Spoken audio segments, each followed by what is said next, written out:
Every year, modern civilization spends billions of dollars repairing structural concrete that degrades, cracks, and rusts within just a few decades. Yet standing proudly in the heart of Rome is the Pantheon, an architectural marvel built around 125 CE. Its colossal roof remains the largest unreinforced concrete dome on Earth, holding up perfectly without a single piece of steel reinforcement. For nearly 2,000 years, this ancient structure has survived relentless earthquakes, weathering, and structural stress without collapsing.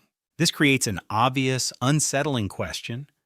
How did an ancient empire build something far more durable than our modern technology can replicate? The popular answer most people assume is that Roman builders simply possessed a secret recipe for a raw, indestructible material. Or conversely, that modern contractors are simply using inferior ingredients or cutting costs during massive infrastructure projects. But the real material truth is far more fascinating. Roman concrete isn't just strong, it actively heals its own wounds from the inside out. For decades, scientists inspecting Roman concrete noticed tiny white mineral chunks scattered randomly throughout the gray material matrix. Geologists dismissed these white spots as lime clasts, assuming they were just evidence of poor workmanship and sloppy, incomplete mixing. But this assumption ignored a glaring historical reality. Roman engineers were famously meticulous and highly precise record keepers. They operated under rigid specs published by architects like Vitruvius, who left exact blueprints for gathering raw materials. Why would an empire with such obsessive quality control make the exact same sloppy mixing mistake in every single structure across Europe? The mystery remained completely unsolved until a groundbreaking analytical discovery was published in early 23. A multidisciplinary research team led by Admir Masick at MIT gathered 2,000-year-old concrete samples from a city wall in Privernum. Utilizing ultra-high-resolution elemental mapping, they probed the internal composition of those mysterious white lime clasts. The chemical data proved that these white mineral formations were completely intentional, created by an advanced technique called hot mixing. Modern builders utilize slaked lime, which is pre-dampened with water before being added into a concrete batch mixture.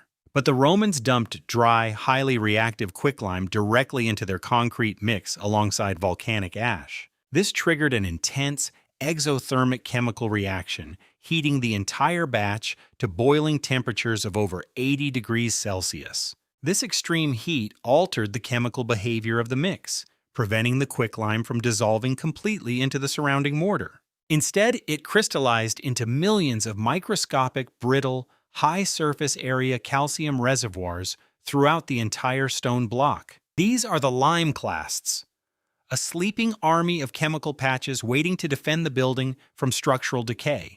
To understand how the self-healing mechanism operates, we can watch a simple cutaway diagram of a crack forming. Over decades of environmental stress, tiny micro-cracks naturally begin to tear open through the concrete substrate. As these fractures travel blindly through the mortar, they inevitably slice directly through one of those brittle white lime clasts. When rainwater or ambient groundwater eventually seeps into the new opening, it floods the fractured chamber. The water instantly dissolves the exposed calcium reserves trapped within the fractured lime clast, creating a highly saturated solution.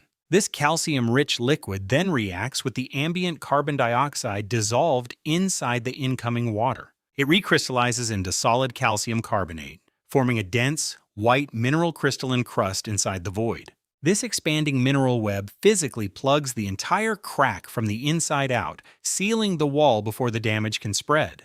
To prove this thesis conclusively, the MIT research team executed a rigorous side-by-side material experiment. They poured one slab using traditional, modern mixing parameters and a second slab formulated with the ancient Roman hot-mixed quicklime clasts. They deliberately cracked both samples mechanically, creating identical fracture channels running down the center profiles. Then, they initiated a continuous stream of water running directly over both broken samples for 2 full weeks. 14 days later, the modern concrete sample showed zero internal healing, and water continued to flow freely through the leaking crack. But the Roman-style formulation had completely sealed its own fracture, blocking the water pathway entirely with a newly grown crystal plug.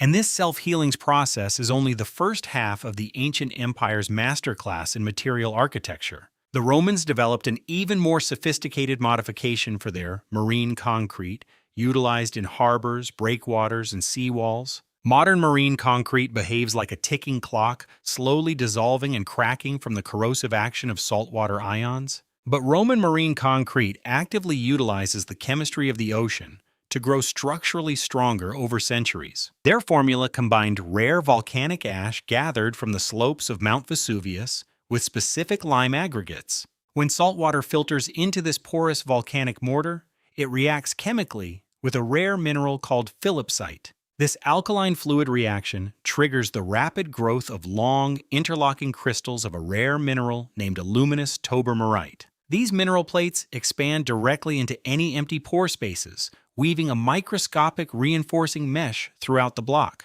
The longer the structure sits submerged inside the ocean waves, the more reinforcing crystals it grows, locking the stone into an armor shell. If this ancient technology is so demonstrably superior, why did modern engineering completely abandon it? The twist is that we haven't actually regressed technologically. Rather, we optimized our civilization for an entirely different metric: speed. Roman concrete cures exceptionally slowly, taking up to several months to achieve its full structural loading metrics. In our fast-paced global economy, developers require materials that harden within 48 hours to keep construction timelines moving. To achieve this rapid strength, modern engineering relies heavily on a material invention called Portland cement. But to hold up massive skyscraper weight loads without taking months to cure, modern concrete requires an internal crutch: steel rebar. Steel provides incredible initial tensile strength, allowing us to build towering structures and massive cantilevers that the Romans could never attempt. But steel rebar introduces a fatal, baked-in structural vulnerability directly into the heart of the building. When a micro crack inevitably opens in modern concrete, moisture hits the internal steel reinforcement bar. The steel reacts with oxygen and water, corroding into rust, which physically expands up to 6 times its original volume. This massive internal expansion creates a destructive pressure called spalling, cracking the concrete apart from the inside out. The very element we added to give the building its speed and height becomes the primary mechanism of its premature death.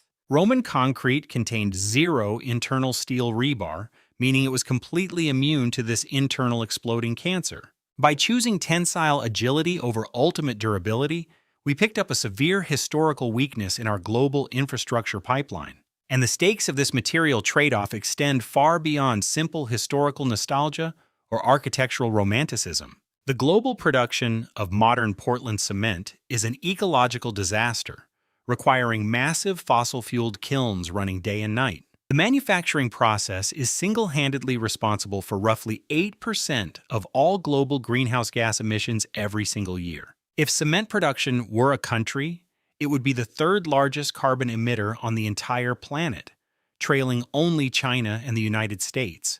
Because modern infrastructure crumbles so rapidly, we are trapped in an endless, compounding loop of manufacturing and replacing failing concrete.